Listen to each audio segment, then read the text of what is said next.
brain would interpret it as dozens of hot women willing to do whatever I wanted. And that doesn't actually happen to me in real life. I don't know about you guys. But that's how my brain interpreted porn. I got this huge surge of dopamine telling me to go pursue that till the end, lose myself in that. But of course, there is no end to internet porn. I could always go deeper. And that's what I did.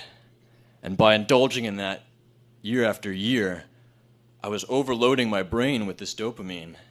And I was deadening the dopamine receptors responsible for picking up that signal and translating it into an actual arousal. And finally it clicked. That's why I could get off now to just extreme porn that would have disgusted me years earlier. It's because the signal from those simple nude pictures that I started with just wasn't strong enough to break through that broken gap.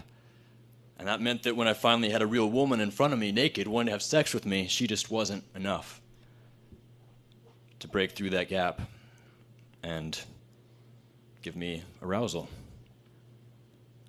So, of course, I had this moment of, well, great, my brain is broken. I broke it.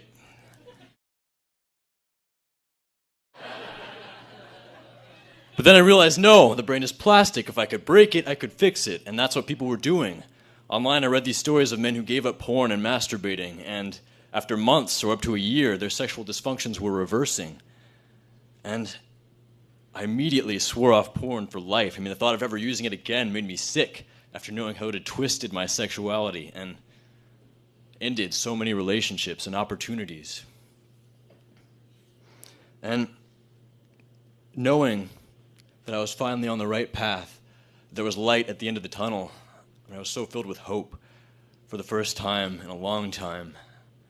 And over the next weeks, I just felt filled with motivation and ambition and ideas for the future. It was like my brain was firing on all cylinders. It was incredible.